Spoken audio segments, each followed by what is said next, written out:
Now, it's been said that not all heroes wear capes. Some are trauma therapists. But what I say is that not all heroes wear capes. Some are trauma survivors. I happen to be both, and today I'm going to share with all of you my story. Now imagine I'm 21 years old, 5 months pregnant, a junior in college, and my big sister, my second mom, was sentenced to 11 years in prison for manslaughter. I was devastated. She left behind me, her 3 children, ages 4, 7, and 8, and my mother. I remember the first time I visited her in prison. It was family day.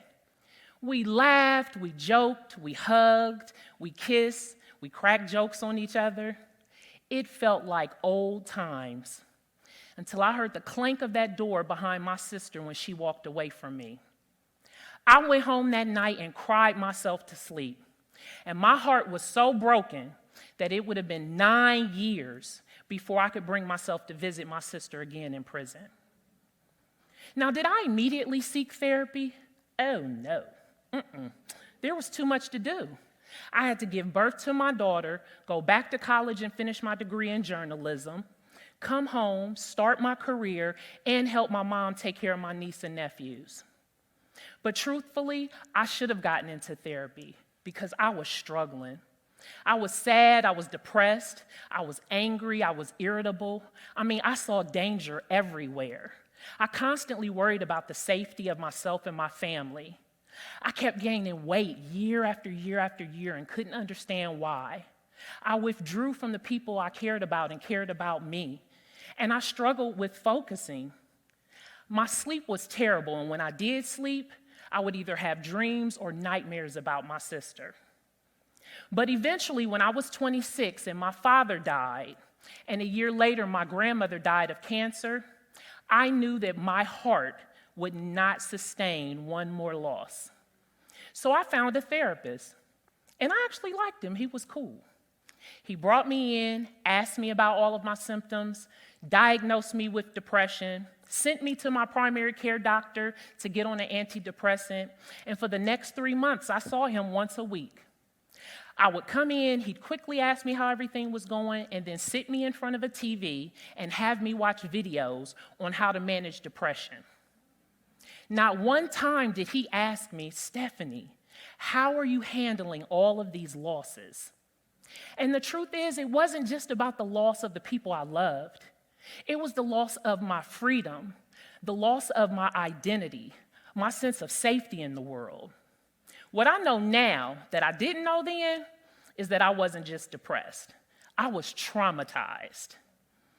Now, what is trauma? It's essentially an emotionally distressing event. It could be one event, like the loss of my sister, we call that acute trauma, or it could be a series of events, like the loss of my sister, father, grandmother. We call that complex trauma. Now, how would you know if you had experienced trauma?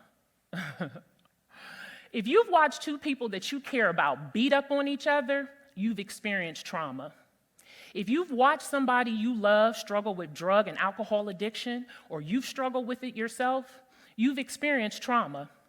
If you've experienced physical abuse or sexual abuse or emotional abuse, if you're still sad as an adult about your parents' divorce when you were a kid, you've experienced trauma. If you experienced racism and microaggressions in the workplace, if you've ever been bullied, you've experienced trauma. If you ever got in a car accident and it was so bad that to this day you don't want to drive, you've experienced trauma. But trauma could also look like you didn't get enough hugs and kisses as a kid. Or maybe you were criticized more than praised. Maybe when you made a mistake, the adults in your life yelled at you or called you names. Maybe you were bullied. But let me tell you what trauma is not. It is not what you say it is for me or what I say it is for you. Because there's a range to trauma, and what devastates me may not devastate you. Now, as trauma-focused therapists, we use something called subjective units of distress. And that's a fancy way of saying something really bad happened to me, and it impacts me to this day. And we'll ask our clients to make a list of those type of events and rate them on a scale of 0 to 10. So I'm going to share a story with you guys that I share with my clients all the time. When I was in the 5th grade, this little boy called me Big Bird. Now, I can't tell y'all his name. I can't tell y'all what he looked like, but I remember that he called me Big Bird. Now, did him calling me Big Bird stop me from graduating from high school and college, earning my master's degree, opening my own private practice? Absolutely not. But did that little boy calling me Big Bird stop me from wearing yellow? Listen, y'all better believe it. To this day, I hate wearing the color yellow. And it's okay, you can laugh. So on a scale of 0 to 10, I would rate that about a 1. But the loss of my sister, my father, my grandmother, trying to figure out how to be a parent to my daughter while I'm parenting my niece and nephews, I would consider all of those a 10. Now, how would you know if you need a regular therapist or a trauma-focused therapist? The best way I can help you make a distinction is a regular therapist is going to ask what's wrong with you, but a trauma-focused therapist is going to ask what happened to you. So let me tell you about some questions you can ask if you're looking for a trauma-focused therapist. One, you want to ask them, are you certified or do you specialize in trauma-focused treatment? Can you explain to me how my brain, central nervous system, and body is impacted by trauma? And can you explain it like I'm a 10-year-old? Are you going to teach me skills that are going to help me take care of myself in session and outside of session, like grounding exercises, and talk to me about safety and mindfulness and self-care? Because I'm going to be honest with all of you. Doing trauma-focused work is difficult. And a good trauma-focused therapist is going to want to make sure that you're in a good place in session and outside of session. Lastly, you want to make sure that they can help you write your trauma narrative, help you process, reprocess, and eventually to retell your trauma story. For me, that's the most powerful part of trauma-focused treatment because it helps you move from being a victim to a survivor. And not just surviving, but thriving, living, building confidence and resilience. Now, I'm sure all of you are wondering, Stephanie, did you finally find a trauma-focused therapist of your own? I did, and I have to tell you, it changed my life.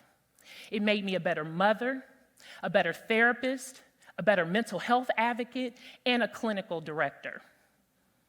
It also gave me the strength and courage to finally put on my cape. So I'm going to give you some things to consider as you move on.